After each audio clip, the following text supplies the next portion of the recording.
Hello students, welcome to its M Academy. एक बार फिर से मैं हाजिर हूँ। हम लोग एक नई सीरीज़ चला रहे हैं, जैसा कि आपको पहले से भी मालूम है। क्लास 6 की मैथ हम लोग चैप्टर वाइज सॉल्व कर रहे हैं। चैप्टर 2 चल रहा है पूर्ण संख्याएं, ठीक है। उसमें हम लोगों ने अभ्यास 2A एक्सरसाइज 2A कर चुके हैं। आज हम लोग अभ्यास 2B सॉल्व करेंगे। तो आइए वीडियो को शुरू करते हैं। वीडियो शुरू करने से पहले आप चैनल को सब्सक्राइब कर लीजिए और वीडियो को लाइक कर लीजिए। ओके, आइए शुरू करते हैं। पहला सवाल है, संख्या रेखा पर अंकित तथ्यों को लिखिए। यहाँ पर एक संख्या रेखा बनी हुई है और उस पर कुछ तथ्य दिखाए गए हैं। इसको इस तरह समझ लीजिए कि जैसे एक लंबी सी बेंच है और उस पर कुछ लोग बैठे हुए हैं, कुछ लड़के बैठे हुए हैं, कुछ लड़कियां बैठी हुई हैं, ठीक है। इसको समझने के लिए इस तरह समझ लीजिए कि एक 0 से लेकर 4 तक लड़के बैठे हैं और उसके बाद 4 से आगे लड़कियां बैठी हुई हैं 9 तक। तो टोटल कितने हो जाएंगे? 9 हो जाएंगे, ठीक है। तो उसमें से जो डाटा निकल कर सामने आ रहे हैं, जो तथ्य निकल कर सामने आ रहे हैं, उन्हें ही हमें लिखना है अपनी कॉपी पर। तो आइए शुरू करते हैं। ओके, तो ये आप देख रहे हैं कि यहाँ से लेकर 0 से लेकर 4 तक ये एक ऊपर ऐसे बना हुआ है। आप देख रहे हैं ये एक अलग डाटा है, ये एक अलग तथ्य है। जैसे ये मान लीजिए 4 लड़के बैठे हैं, तो यहाँ पर हम 4 लिख लिए हैं, ठीक। ये आपके कॉपी पर इसी तरह आप लिखेंगे, ठीक है। उसके बाद यहाँ पर एक प्लस का निशान लगा लीजिए, ठीक। अब 4 के बाद यहाँ से लेकर यहाँ तक ये आ गया 9 तक। तो 4 के बाद कितना कदम वो चल रहा है? 1 2 3 4 5 कदम उसने चला। तो इसका मतलब यहाँ पर हम उसमें 5 जोड़ेंगे, ठीक है। 5 जोड़ेंगे तो 4 और 5 कितना हो गया? 9 हो गया, ठीक। ये पहला सवाल आपका हल हो गया। बस इसी तरह लिखना है कॉपी पर, ठीक। दूसरा सवाल आप देखिए।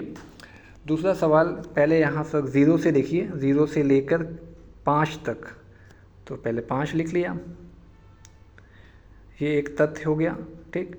और प्लस का निशान लगाया। उसके बाद 5 से लेकर ये गया है 11 तक। तो कितना कदम चला गया? 1 2 3 4 5 6, ठीक है। तो इसमें यहाँ पर लिखेंगे 6। तो 5 और 6 कितना हो गया? 11 हो गया, ठीक।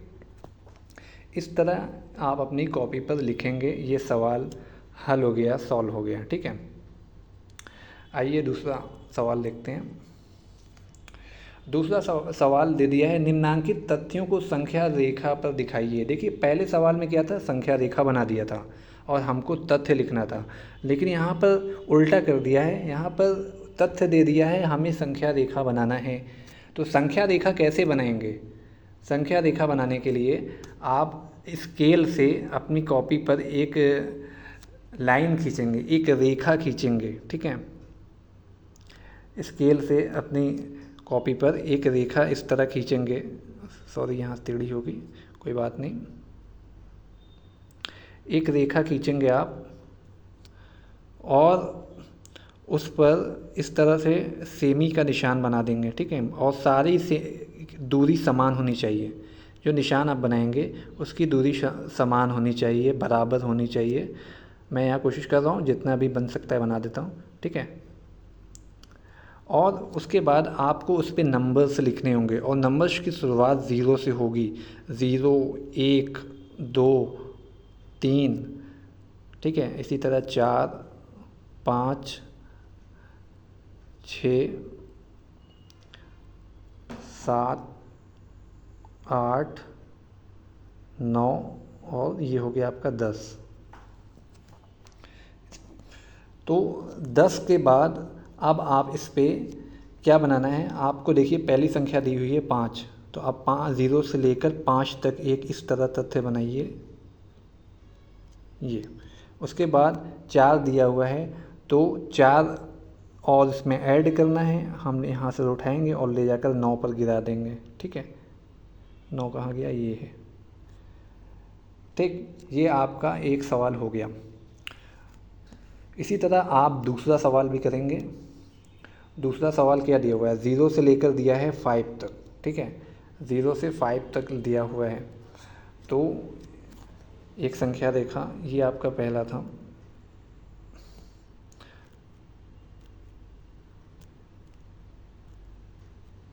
यहाँ पर दूसरा सवाल बनाते हैं। एक रेखा खींचिए और उस पर आप इस तरह 1 2 3 4 5 6 निशान लगा लीजिए। और उसके बाद पहले पे 0, दूसरे पे 1, उसके बाद 2, उसके बाद 3, फिर 4, फिर 5। ठीक है, 5 तक आप डाटा यहाँ पर दिखाएंगे, तथ्य दिखाएंगे। उसके बाद 0 से इसको उठाएंगे और इस तरह ले जाकर 5 पर गिरा देंगे। ठीक है, ये आप स्केल से बनाएंगे, अच्छे से बनाएंगे, सीधे सीधे बनाएंगे। ठीक है, और तीसरा सवाल जो दिया हुआ है, ये आपका होमवर्क होगा, आप खुद से करेंगे। ठीक है, आइए नेक्स्ट क्वेश्चन की ओर बढ़ते हैं। क्वेश्चन 3 दिया है, निम्नांकित कथनों में रिक्त स्थानों की पूर्ति कीजिए। अब यहाँ पर दो संख्याएं दी हुई हैं और उसके बाद एक बराबर का निशान लगा हुआ है।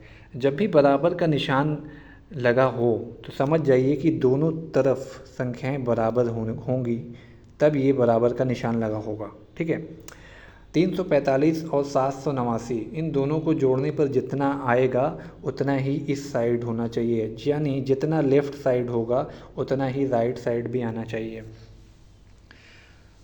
तो आप इधर देख रहे हैं कि 345 में इसने 789 जोड़ा है और इधर ऑलरेडी हमारे पास 345 लिखा हुआ है। तो इधर किस चीज़ की कमी है, कितना जोड़ दिया जाए कि दोनों तरफ बराबर हो जाए। तो आप कहेंगे 789, तो इस बॉक्स में आप 789 ही भरेंगे। ठीक है, इस बॉक्स में 789 फिल कर लेंगे। इसी तरह सेकेंड क्वेश्चन में आ गया ये 2889 + 0, फिर एक बॉक्स दे दिया है। ठीक है, तो इसका मतलब ये है कि जितना लेफ़्ट साइड है उतना ही राइट साइड होना चाहिए। तो बॉक्स में अगर हम 289 फिल कर दें तो दोनों तरफ की संख्याएं बराबर हो जाएंगी।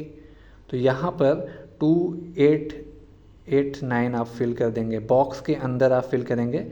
मैं ऐसे ही लिख देता हूँ बाहर। ठीक है, इसी तरह तीसरे सवाल में आप देखते हैं कि 234, 456 एंड 789, इन तीनों को आपस में ऐड करना है और इधर दो संख्याएं दी हुई हैं, 456 और 789 दिया हुआ है। कौन सी संख्या नहीं है, कौन सी संख्या ऐसी है जिसको लिख दें कि दोनों तरफ बराबर हो जाए। तो आप देखेंगे कि 234 इधर नहीं है, तो इधर 234 आप लिखेंगे, बॉक्स के अंदर लिखेंगे, अपनी कॉपी पर बॉक्स बनाकर लिखेंगे। इस तरह यह तीसरा सवाल आपका हो गया। चौथा सवाल देखिए, ये आखिरी सवाल है। दिया हुआ है पूर्ण संख्याओं के लिए घटाने की संक्रिया क्रम विनिमय नहीं है। 3 विभिन्न युग्म लेकर इसकी जांच कीजिए। कह रहा है कि जो पूर्ण संख्याएं होती हैं, जो संख्याएं होती हैं उनको घटाने की संक्रिया क्रम विनिमय नहीं है। इसका क्या मतलब हुआ? इसका ये मतलब हुआ, इसका मतलब समझने से पहले आप ये समझ लीजिए कि जोड़ने की संक्रिया क्या होती है, फिर हम घटाने की संक्रिया की बात करेंगे। ठीक है, जोड़ने की संक्रिया, इसका ये मतलब है कि अगर हम 5 में 4 जोड़ते हैं तो आता है 9। ये जोड़ने की संक्रिया मैं बता रहा हूँ। ठीक है, उसके बाद हम सवाल पर आएंगे, अभी ये सवाल नहीं कर रहे हैं। 5 में अगर 4 जोड़ते हैं तो आता है 9, और अगर इसको इन 5 और 4 का क्रम विनिमय कर दें, इनको आपस में बदल दें, 4 में 5 जोड़ दें तो क्या आएगा, फिर भी 9 आएगा। तो कहने का मतलब इन दोनों का क्रम बदलने पे कोई फ़र्क नहीं पड़ा। कब? जब हम जोड़ते हैं। यानी अगर जोड़ने पर हम संख्याओं का क्रम बदलते हैं तो उसमें कोई फ़र्क नहीं पड़ता, क्रम विनिमय करते हैं तो कोई फ़र्क नहीं पड़ता। तो इसको कहते हैं कि जोड़ने की संक्रिया क्रम विनिमय है। लेकिन ऐसा घटाने पर नहीं होता है, ऐसा घटाने पर नहीं होता है। आइए करके देख लेते हैं।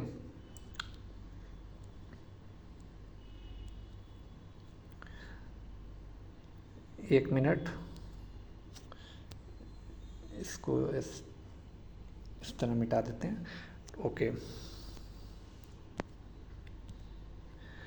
तो अब यहाँ पर एक उदाहरण दिया हुआ है, 5 में से अगर 4 घटाया तो कितना आया, 1 आया।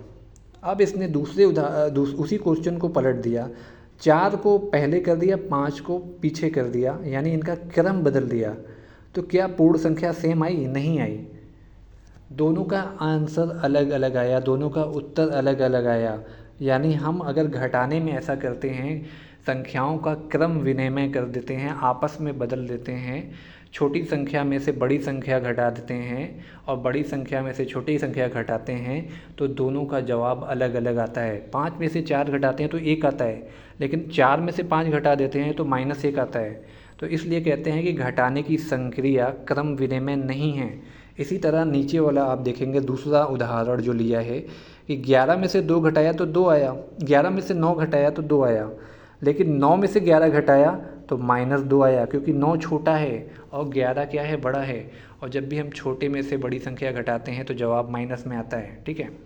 इसी तरह 20 में से 10 घटाया, तीसरा उदाहरण जो इसने लिया है, 20 में से 10 घटाया तो 10 आया, लेकिन जब ये 10 में से 20 घटाया, 10 में से 20 घटाया तो आपका आया -10। ठीक है, जवाब उल्टा हो गया। ठीक है, जवाब बदल गया। तो इसका मतलब ये है कि घटाने की संक्रिया क्रम विनिमय नहीं है। ये था आपका चौथा क्वेश्चन और ये लास्ट था 2B का। इसके बाद नेक्स्ट वीडियो में हम लोग 2C सॉल्व करेंगे। तब तक के लिए थैंक यू। चैनल को सब्सक्राइब कर लीजिए और वीडियो अगर पसंद आया है तो लाइक कर लीजिए। Thank you.